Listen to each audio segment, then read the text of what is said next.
Hello, hello. Hello. You forgot the third one right there. I did. How you doing, bro? I'm alive. I'm an exam tomorrow, so yeah. Same tomorrow. Man, good luck on the Naplex. The Aplexa. N the N Apple X. Your Naplex.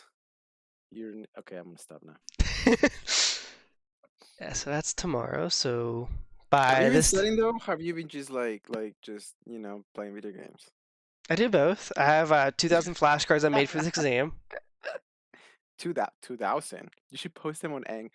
Wait, you should try to sell them to somewhere. Be like, pay me $5. Well, we're gonna see if I pass or not, and we'll Well, go yeah, from of there. course. You have to wait. You're not gonna try to sell something that doesn't work, you know? But yes, the goal with the other channel is to create a course, sell the course, and stuff like that too. So we'll see. Well, good luck with you. Good luck with that, bro. Honestly, I'm not trying to sell anything because I'm broke as shit. So I'll just be damn, I shouldn't swear. Anyways, welcome everybody. Here you're new to this channel here at Getting That Medical Degree. Come along for the ride as we try to get into medical school. Um, are you taking the MCAT or is it just me? It's just you. I'm gonna take it in January probably. In January. Okay, okay, okay. So I am taking the NCAT in September. So I am super excited. Did I study a lot?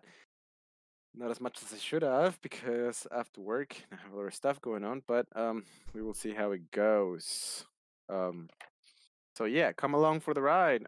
We also talk about any chemical anything uh, medical related and some tips and tricks that has worked for us since we already graduated or since we already have our bachelors. And Zach right here, it's an actual doctor.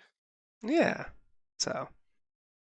Well, Zach, you have to tell the new people like you're what you're a Hi, doctor of. I'm a doctor of pharmacy. There you go. There PharmD. we go. There we go. Mhm. Sorry talking about the Naplex today, so let's get into some of the tips for it. So what you need to do is get a prep book. Kind of like the MCAT, you need to get prep books because it makes your life a lot easier. Is that expensive? Uh, I think it's 250, That is expensive. Okay. but the book you can also buy like the practice questions online too. The school makes most people buy it, so like we have to buy the book and practice questions, so it's like 250 through the school's discount. But it can be up to $600, $700 to $1,000. I think it can be if you get like the videos and stuff as well.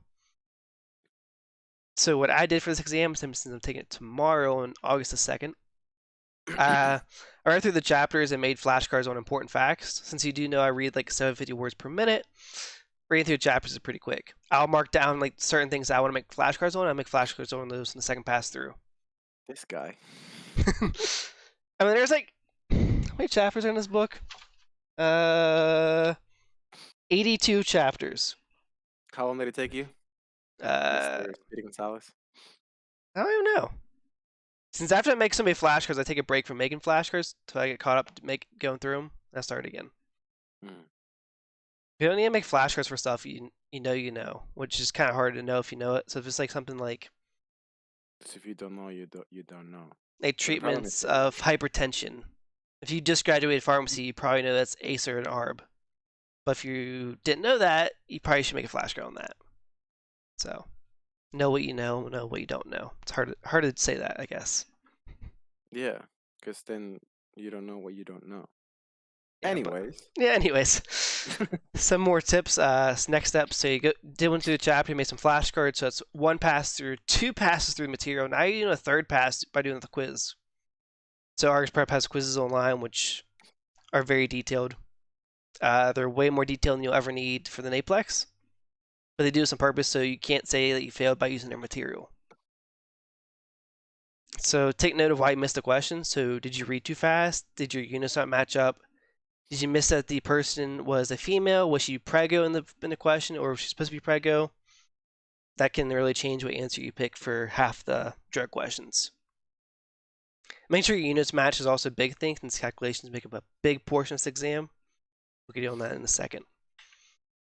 So repeat, do the same thing for the next chapter and do it again. You need to be able to do your calculations well. I don't think you can get about 100% on all the quizzes. There's a couple calculations that you'll probably never see, but RX Prep still tests you on them, so they can't say they didn't test you on it. I hate math. I suck at math. Yeah, if you suck at math, you I shouldn't say that. might fail the exam. Math is another language. Yes, it I is. treat it like another language. So yeah. Anyways, Pretty much have to be good at math to pass. That makes up about 20 to 25% of your exam. You need to get about 50 to 60% to pass the exam, and calculation makes up a huge portion of the exam. Huge portion. So, that in mind, here's some of the other big topics for you to really make sure you know. Calculations, biostats, compounding, kinda. So a lot of people now are saying they have a lot of compounding on their exam. I took that with a grain of salt and just learned kind of like the key points from compounding that I don't know that I think are important, I guess. Like how do you mix stuff up? What kind of bowl do you use or pencil do you use? Stuff like that.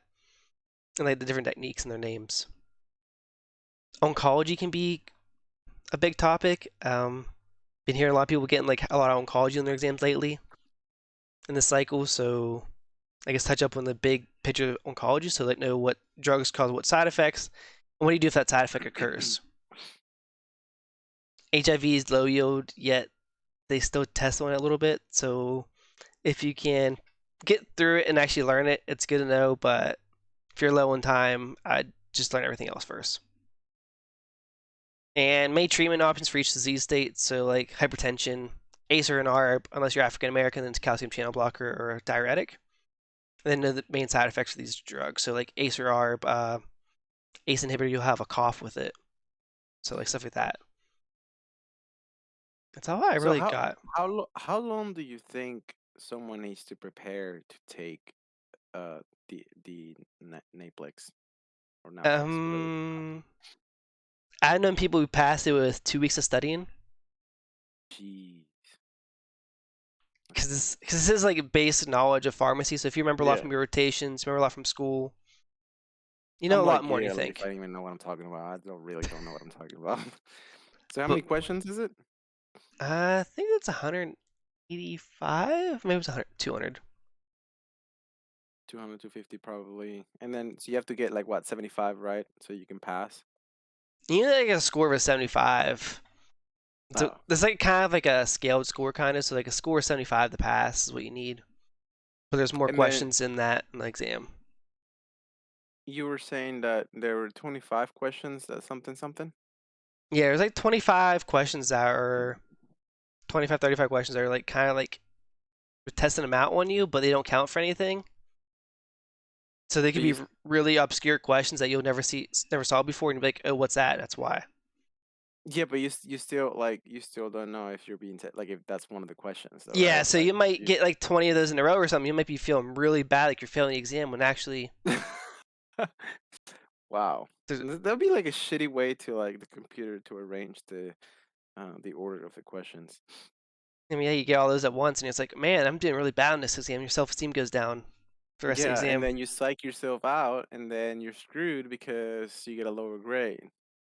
Yeah, so just keep your psych high. Everyone, How did you prepare for the endurance? Like, this is an endurance test. yeah, How I'll many be, hours is this test? I think it's 6 hours, and I'll be done in 2 hours probably. So what I was reading is that for endurance test you should wait, I'm sorry, what did you just say? I'll be done in like 2 hours. This guy. It was the same with So the how MCAT. It was the same with the MCAT. I was done in like 3 hours to the MCAT. So